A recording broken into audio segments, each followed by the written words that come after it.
আপনি খেয়াল করছেন কিনা আমি জানি না, কিন্তু আপনি একটা জিনিস খেয়াল করবেন, গাড়ির চালক যদি নামাজি হয়, বাসের ড্রাইভার যদি নামাজি হন, ঢাকায় যাচ্ছেন, পথিমধ্যে আসরের আজান দিয়েছে, ড্রাইভার বললেন, ভাই আমি নামাজ পড়ব, আমি নামাজের জন্য 10 মিনিট বিরতি দিচ্ছি, আপনারা কেউ চাইলে নামাজ পড়তে পারেন, এই একটা দাওয়াত দেন যদি। আর দেখবেন ওইখানের অনেক মানুষ যারা নামাজের নিয়তে কিন্তু আসেনি বা নামাজ পড়ার ইচ্ছা নয়, কিন্তু আপনার দাওয়াতের কারণে, একটা সুযোগ পাওয়ার কারণে সেও নামাজটা পড়ে নিবে এবং আপনিও সওয়াবের অধিকারী হবেন, আপনিও সওয়াবের ভাগীদার হবেন। তাই কেন করবেন না?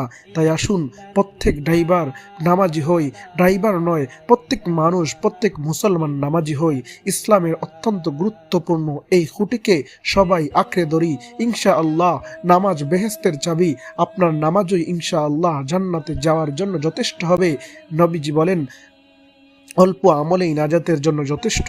এমন আমল করুন যা আপনার নাজাতে নিয়ে যায়। আপনার নামাজ এমন যেন হয় যে নামাজ আপনাকে খারাপ কাজ থেকে বিরত থাকে, যেই নামাজ আপনাকে ভালো কাজের দিকে ডাকে, যেই নামাজ আপনাকে ভালো কাজ করার জন্য উৎসাহিত করে।